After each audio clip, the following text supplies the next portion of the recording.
cover right now, but my topic will be relevant to food. So I would like to introduce myself again. I am DJ Darwin Bandoy. I'm associated with UP, but it's too long, so I just put more prestigious school. University of California, Davis, which is the #1 in veterinary medicine in the world. So why did I qualify in the world-class school? Thanks to LIF, and so because I won first place in the final fish in London, so apparently it's a good portfolio for applying to PhD without masters. Well, what will I study in UC Davis? My proposal to my professor is that I was searching for Salmonella and Campylobacter. Those are foodborne pathogens. There's no whole genome sequence, surprisingly, of Campylobacter and Salmonella. So, apparently, I proposed to my professor, let's sequence the foodborne pathogens in the Philippines, and he apparently liked the idea. My professor is Bart Weimer. He is the head of the Beijing Genomics Institute in UC Davis, which is the largest sequencing company in the world. So I'm just working in the top school with the top sequencing, but my samples are coming from the Philippines because nobody bothered to study them. Why? Because antibiotic usage in food production accounts for 70%. That is equivalent to 60,000 tons of antibiotics. So there are more antibiotics used in food animals rather than treating human diseases. A lot of people find it surprising. But wait, there's more. If you analyze, so Ma'am Marcel was telling us every day 2,500 children are dying due to pneumonia. Let me add to the misery. Annually, there are 100,000 people dying from cholera. And then, comparing to diarrheal diseases, which is 1.4 million. But AMR, which is antimicrobial resistant diseases, it has around 700,000 deaths annually. Now, the normal flu causes, I think, around 500,000. And the recent outbreak of bird flu in the Philippines, nobody has died from bird flu. But in UPPGH, one lecturer of an infectious disease expert mentioned that he handled 9 cases in a month for antimicrobial resistant disease. It's in here. And you don't care because you have not encountered it. But if you have a relative wherein the medication is very expensive, then you will care about it. Now, even the United Nations former Secretary General thinks it's important, and he said this: drug resistance imposes huge cost on health system, which is ART is working with, and is taking a growing and unnecessary toll in the lives and threatening to roll back much of the progress we have made. In such a way that in 2016, he called all the highest secretaries of health in a meeting for one topic: antimicrobial resistance. This is at level with nobody's talking about antimicrobial. We hear about climate change, we have global warming, but nobody is talking about antimicrobial resistance until somebody dies from it. And last week, he mentioned this again in the World Veterinary Congress. I was there, presented 2 papers. He emphasized the problem of addressing antimicrobial resistance. So, why do farmers use antibiotics? It's added in the feed. Whether the animals are sick or not, it's automatically added in the feed because it supposedly promotes the growth of animals. The problem here is that it's very difficult to enforce withdrawal period because the animals are eating it. And then it gets in our food. And then, but this is just probably anecdotal, right? Let me present to you my study. We conducted this last year in 4 cities in Laguna. So if you are from Santa Rosa, Calamba, Binyan, San Pedro, almost 100% contains tetracycline.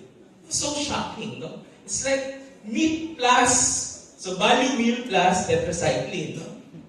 So tell me the meat and it contains.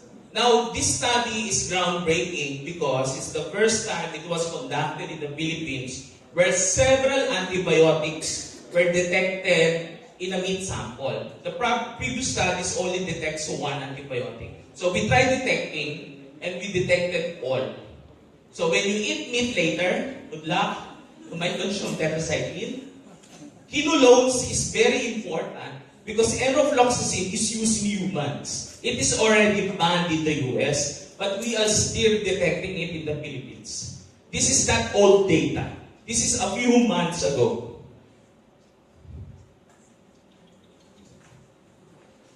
To the point that the MRL is the maximum residue level allowed by law. We have values wherein the machine was not able to detect because it was so much antibiotics. It went beyond the reading levels. It's almost several milligrams of antibiotics in a, so if you like eat several kilos in a month, then you're probably consuming several milligrams of antibiotics. It is so sad. But there's a solution to this. So let me now present to you Silencium, which is an alternative animal growth promoter. Before we call it Bacti Silencer, but it sounds too extrajudicial, so we changed it into Silencium. Silencium is a group of naturally extracted components, and the mechanism is it prevents bacterial communication. You don't need to kill the bacteria. No need to extrajudicial then, no? So you don't need to kill the bacteria. Just prevent them from talking to one another. The consequence of that is the bacteria will not be able to do the harmful effects, and there's no antimicrobial resistance. So we did an assay on this, and we did some bioinformatics modeling. So we know which specific components, and this is the first time that a model for quorum sensing inhibition was conducted, was done in our laboratory. So we were able to determine safe, and there in our field trials, it was shown that it was very effective promoting growth. So we have data on this. Right now, we are collaborating with a major feed company. We are producing product prototypes for specific stages in the animal production. So those are the forecasts if our assumptions are correct. Right now, the feed additive industry is around $500 billion globally. We isolated products that are found in the Philippines, and there's no issue with scalability. And we know we can export it at larger scale if demand warrants it. It won the first place there. UP thinks it can be patented. We have 11 patent applications. And UP gave me $500,000 for the Enhanced Creative Research Program. It was presented at the World Veterinary Congress. So that is all for Silencium, which is an alternative animal growth promoter. Thank you. Questions from the audience? Good afternoon, Doc. I am not from UC Davis. I'm from the Lowly University of the Philippines in Wisconsin. I'm from Los Baños too. I teach pathology. That is good. But we are here because we're trying to identify our model is with the enterprise, trying to look at technologies that we can actually fund and maybe roll out commercially. So my question will be the same question with the previous veterinarian. Who is your biggest competition? Who will be your biggest competition? The available products right now are essential oils, but they're imported and they're being sold as for premium products. So what we did was we looked for agricultural byproducts with this activity, which can be extracted at a lower cost. So price-wise, it's better. Number two, the other products, the mechanism is guesswork. They don't know. But in here, we did laboratory tests and we know why it works. We know the molecular mechanism why it works. Others are just guessing. So in terms of patent application, branding, it stands out because we understand why it works. So you're saying that you are able to compete with others who are doing guesswork, and this is a multi-billion-dollar industry both for nutraceuticals, phytochemicals, probiotics, and prebiotics. Yes, So that's the reason why I was going to that's using very ABS. good. We think that we can patent it in US. So if I was the investor and you need money to scale up, what will be your USP? What's your unique selling proposition? My initial idea, because I'm a professor, I will die as a professor. We want to just license it out. So we don't want to build the company out of it. So for those who are interested in licensing, the difference is that we are able to, most of the Philippine companies, veterinary, I accuse you of just importing. There's no innovation in the animal industry. So if there's a product in Korea, it will be imported. There's no innovation. So I think we think it's important because we need to build up our own. That's why there's a problem with disease management because we are not able to diagnose the diseases in the Philippines. We are not able to characterize the organisms. We always need to export to Australia to confirm if we have H5 or N something. For me, it's humiliating as a scientist. We should not be sending out to Australia. We should do it here. We have the minds to do that. Why? Does that make sense? So I think the main propositions is that most of the products are imported. So the raw materials we are using are produced in bulk in the Philippines and we were able to extract. So from the cost-wise, it's cheaper and there's already one European company who's interested to add it in their line of products. So there's some discussions about this. We'll accept one question from the audience. Good afternoon. My question is similar to my question a while ago about the accuracy of the technology involved here. So, do you have any data as far as giving this solution to a small, for example, pig farm, and then we are guaranteed that that pig farm doesn't have any infection for a certain amount of time? We tested it initially on chickens, but it's a small-scale experiment. And the comments of the students is that the control group are just chicks, but the ones that use this are already big and it's already marketable. So there's a surprising element of. So we're looking for another property, then we discovered that suddenly there's a growth promoting property. And we think that's patentable in itself. Aside from the other formulations. Because there are layers of patents here, the formulations, the encapsulation, as well as the different combinations. Correct. Just one last question, please. There are two racing. If you are I'm willing to answer. We're down to the last two questions. Yes, sir. Good afternoon. How is it different from the ones that are currently marketed in the Philippines, like the one that is supposedly based on nanotechnology that is being widely promoted in agricultural events? Sir, I'm a bit familiar with some of the existing products, but last time I checked, there's no specific claims on quorum sensing inhibition.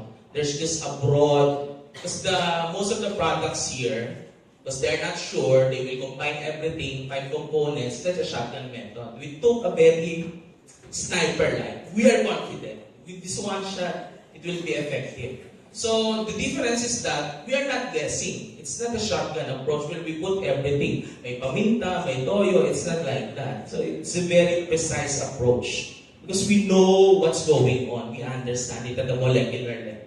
So that's one difference. Okay, and you mentioned that you already tested it in a small scale. Yes, we pilot tested it because we know it works in the laboratory, but we were worried that by some kinetics in the stomach, it will be deactivated. Surprisingly, we applied some novel encapsulation technology, and apparently it's promoting the growth. So it's reaching up to the part where it's needed by the body. Would, For chickens. would you And like, we're confident we will run in pigs. We're confident about it. since you tested it on chickens, would you like to try it on an actual chicken farm?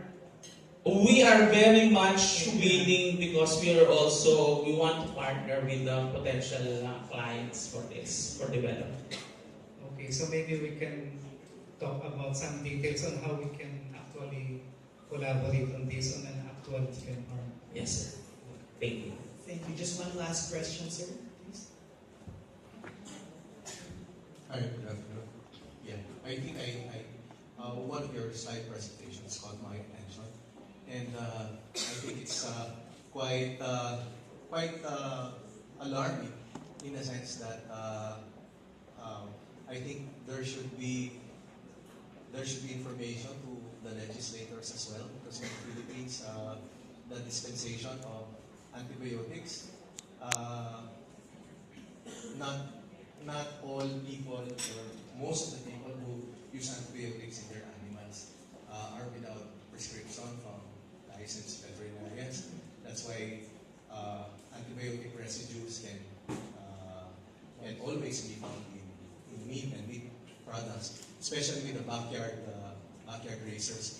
With the big companies, probably it is being monitored because it is required of them. But in certain industries, in all commodities for that matter, wherein more than 90% of the animals are in the backyard industry, antibiotics can be had over the counter in a lot of agro-veterinary stores without veterinary prescriptions. So I think probably it lighted a bulb in my mind when we were doing our presentation. Probably you could heads up government, probably through an act of legislation, wherein they should require the dispensation of antibiotics should be through the licensed veterinarian. I don't think we have a law supporting that, so that that can also protect public health in as far as drug resistance is concerned. That's why we want to push in publishing the paper. But we already sent copies to the National Meat Inspection. We have 3 theses conducted. We detected it. So if you like eating kidneys, we did higher levels of kidneys. So boppies, there are more antibiotics in boppies. Higher levels in the liver, lowest in meat. So the highest level are found in kidneys. So I've just showed you the meat samples. Kidneys are ×3 or ×4 of those values. So there's a move within us to send it to the government agency for the necessary action, for the data that we have. Yes. Doc, can we also collaborate with you with regards to that, because we're also involved in products, meat products as well. It's okay with me because even though my thesis in UC Davis, my PhD is UC Davis, my sampling will be in the Philippines, so I'll be moving back and forth during the duration. Thank you. Thank you very much, Dr. Bandoy. At this point, I call again the 15 fellows to please come up on stage.